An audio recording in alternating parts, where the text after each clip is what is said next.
आप देख रहे हैं GTS न्यूज़। चैनल को सब्सक्राइब, लाइक और शेयर करना ना भूलें। जैसा कि आज यहाँ ये JMJC कॉलेज की ज़मीन है, इस पर आदेश भी आ चुके हैं किराए करके, और यहाँ ये दबंग लोगों ने इसकी ज़मीन को जोता गया है। क्या कहना था?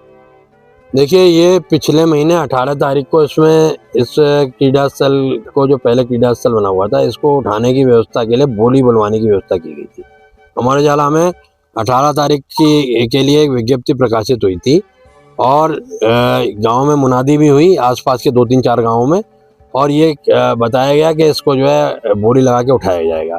पूरा इलाके के लोग, कम से कम 50-100 लोग इकट्ठे हुए और थाना मगोरा की पुलिस वहाँ पहुँची MGS कॉलेज में, और जो ADIS इसके प्राधिकृत नियंत्रक हैं स्कूल के, वो आए। उन्होंने 10 बजे का समय निर्धारित किया था, वो 10 बजे ना आके 12 बजे आए, और उन्होंने उसकी जो बोली की व्यवस्था को टाल दिया।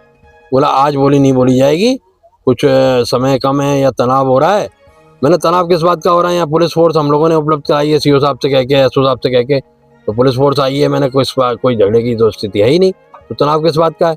लेकिन वो टाल के चले गए। किसी का फोन आया और वो कहीं प्रभावित हो गए, चले गए। उसके बाद हम JD joint director education Agra से मिले और उनसे हमने कहा कि मैंने उन लोगों ने वो बोली की व्यवस्था को गलत तरीके से टाल दिया।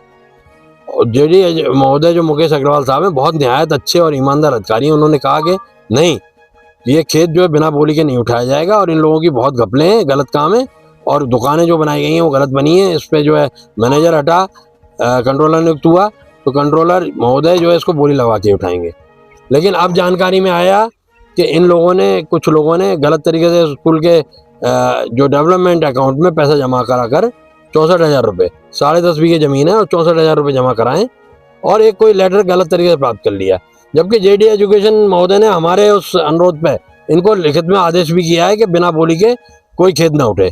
क्योंकि परसों मेरी JD एजुकेशन आगरा से बात हो रही थी फ़ोन पे, उन्होंने मुझे बताया कि मैंने आदेश भी कर दिया है, आप जो है मुझे पुनः एक लेटर भेज दो। मैंने उन्हें परसों लेटर जो रजिस्टर्ड डाक से भेजा है, स्पीड पोस्ट से, और DIS महोदय के यहाँ एक लेटर रिसीव कराया है कि कहीं कोई भी खेत जो है बिना बोली के ना उठाया जाए। अगर उठता है तो अनियमितता होगी, और जिस रेशियो में आप लोग जो पैसा, जिस अनुपात में पैसा ले रहे हो, उससे काफ़ी ज़्यादा अनुपात में पैसा मिलेगा, स्कूल का लाभ होगा, और किसी एक व्यक्ति को व्यक्तिगत लाभ ना दिया जाए। पूरे क्षेत्र की भावनाओं का जो एक तरीके से अनुसरण किया जाए, पूरी क्षेत्र की भावनाओं का ध्यान में रखा जाए।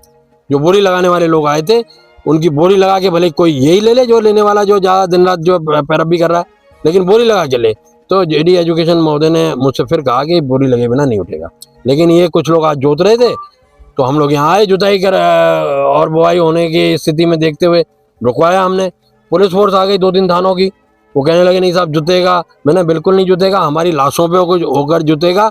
जो विधिवत तरीका है, जो कानूनन तरीका है, उसको अख्तियार किया जाए, बोली लगवाई जाए, और फिर किसी को जो है इसमें अनुमति दी जाए करने के लिए। हम उसमें कहीं पीछे गलत नहीं है, पीछे मतलब हमें कहीं कोई परेशानी नहीं है।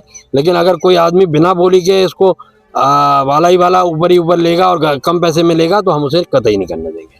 ये अनियमितताएं होती रही हैं, और इन अनियमितताओं के खिलाफ ही हमारी लड़ाई है। लेकिन बताया जा रहा है कि जैसे जो हमारी जो MGS कॉलेज जो जमीन है, वहाँ पर दुकान भी बना दी गई है, इस जमीन का जो दुरुपयोग किया जा रहा है, और इसमें कोई जैसे बताया जा रहा है ऊपर कोई मंत्रियों का भी हाथ है।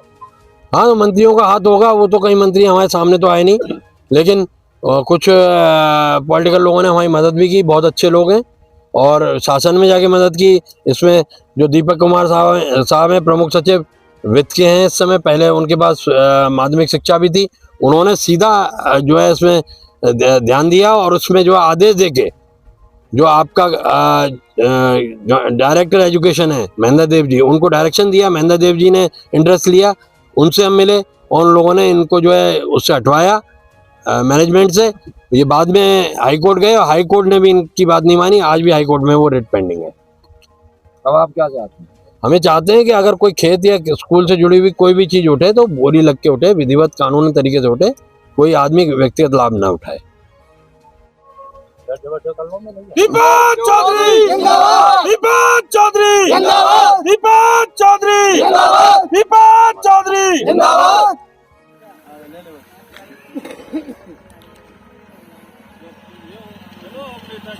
मीडिया के लोग आए, थोड़ा सा बात करने इनसे।